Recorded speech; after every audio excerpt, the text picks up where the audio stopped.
Hi, this is Tom Gates, and welcome to the Red Dragon Diaries. Also, welcome to Xi'An, an historically significant city in China that's also a bright, shiny example of modernity. In fact, I found that the city is far more impressive at night with how the city tastefully illuminates so much. But I like the daytime too. Here's your chance to choose which you prefer as I share with you 12 great things to do in Xi'An, China.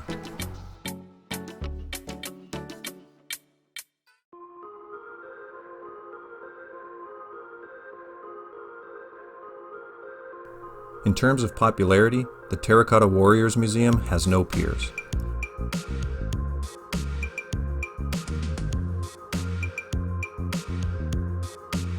In 1974, a thirsty farmer was digging up earth to make a well and stumbled upon one of the greatest archaeological finds on Earth.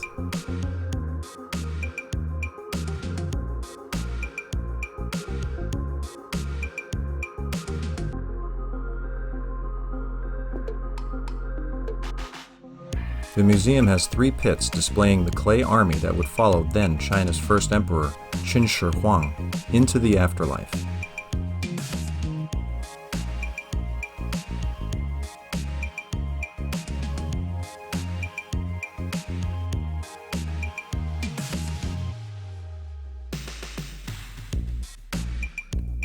I've seen pictures, but wasn't expecting the military hangar-sized stadium that surrounds the grounds.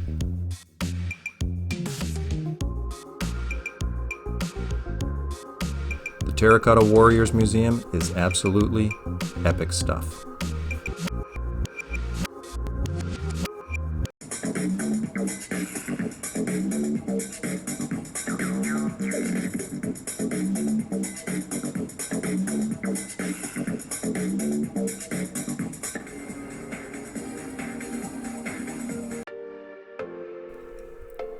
The name speaks for itself as this shopping, food, and theater street lights up the night in classic Disney style. The street begins at the Great Wild Goose Pagoda and gives all the entertainment and food options anyone could ask for.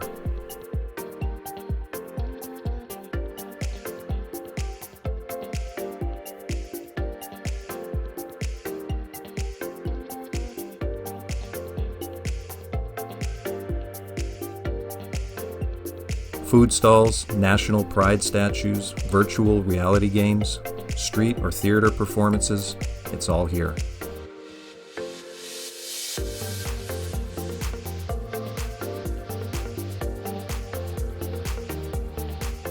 Everbright City will light up your spirits.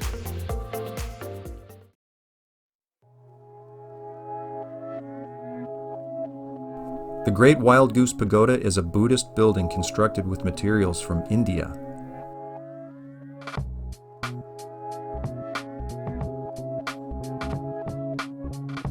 Contained within the Guangren Temple, it stands nearly 65 meters high, and at 7 stories, the views from the top are very nice, and you can see Everbright City.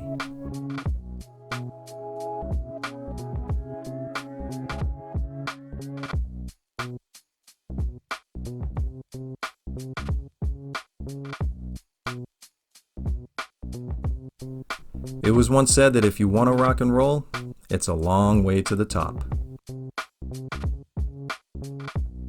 It's also a long way back down.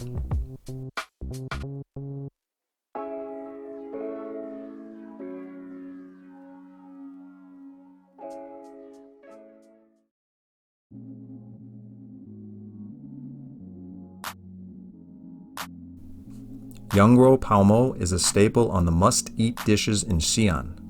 Why? Because it hails from Xi'An. Paomo is mutton and unleavened flatbread biscuits that you get to break apart into small pieces, which later absorbs the broth.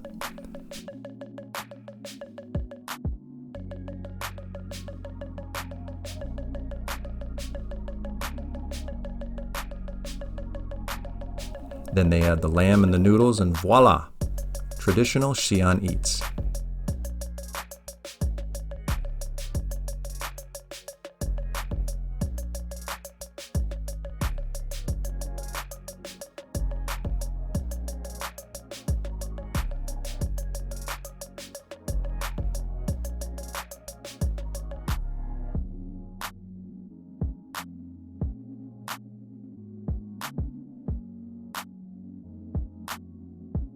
It's frigid these days, so this hearty stew was a great suggestion by one of my student moms.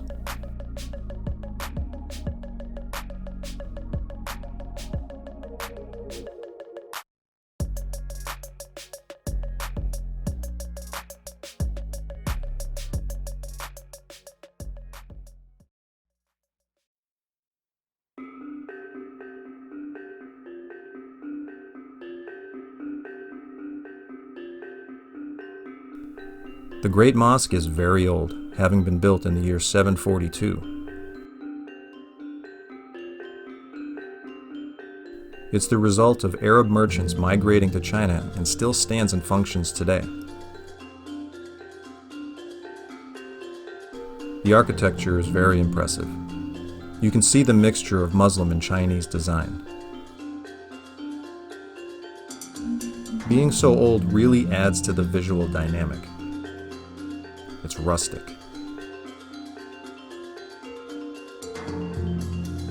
Each of the buildings and structures has its own signature.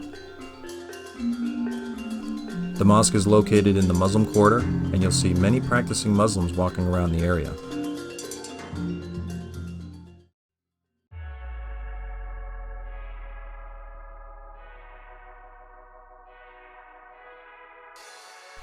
The city wall was built around the ancient city center as a mode of protection and is in impeccable condition.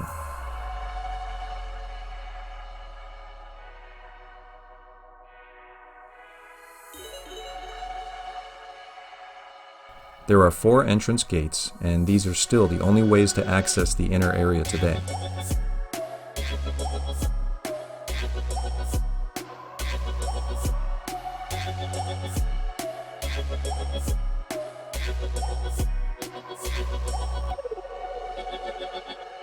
You can rent bikes on top of the wall and go around its entirety to get great views of the city.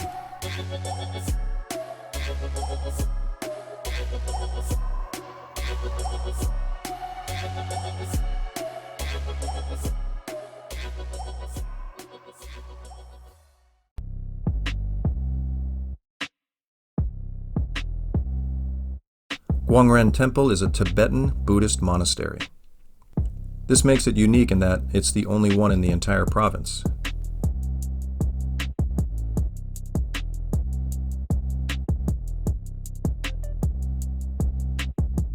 It was originally built to provide lodging for visiting Buddhist leaders from Tibet.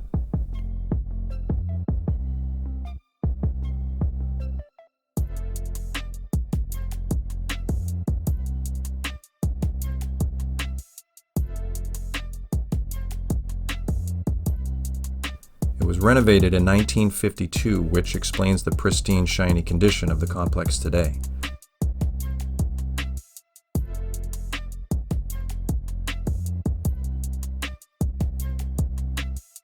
This temple was a very visually satisfying experience for me.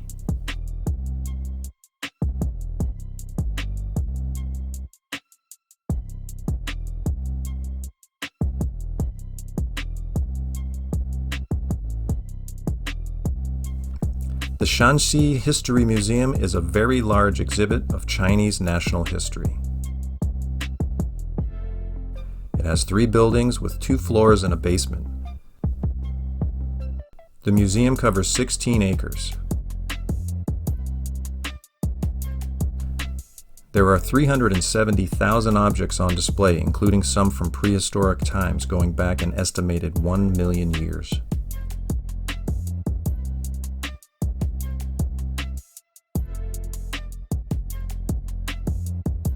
If you're a museum or history buff, this is the museum you want to see.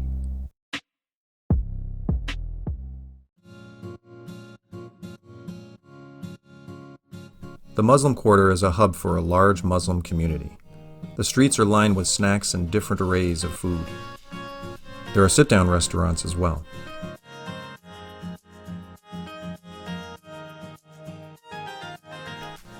It's a very commercial district where all kinds of products can be purchased.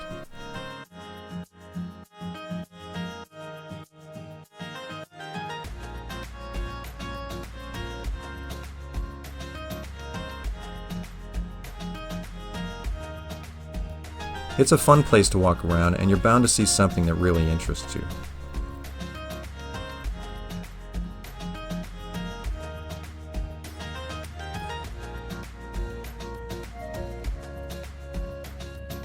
In this area is where you can go to visit the Great Mosque.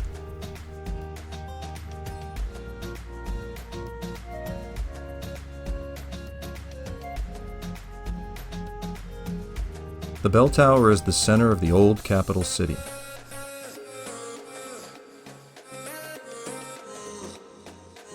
This area of the city is surrounded by the fortified city wall.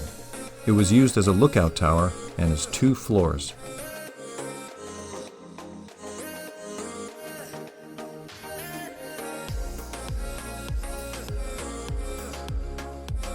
The bell was rung at dawn to mark the start of the new day.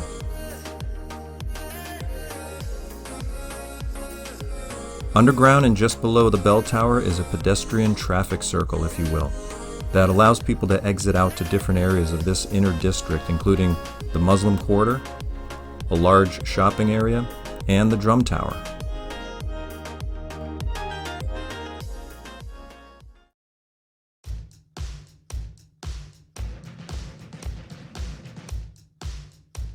Drums were used to mark the end of the day at dusk, linking it to the bell tower, which rings in the start of the day.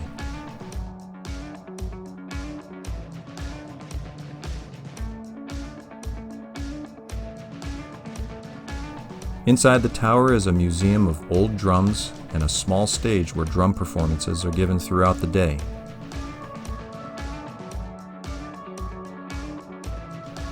From the second floor of the drum tower, you can see the bell tower.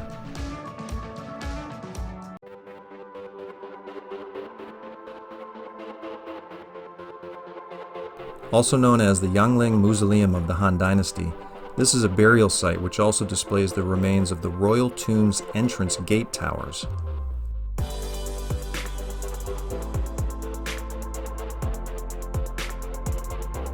Buried under the huge grave mounds are the Han Dynasty's 6th emperor, Liu Qi, and the Empress Wang.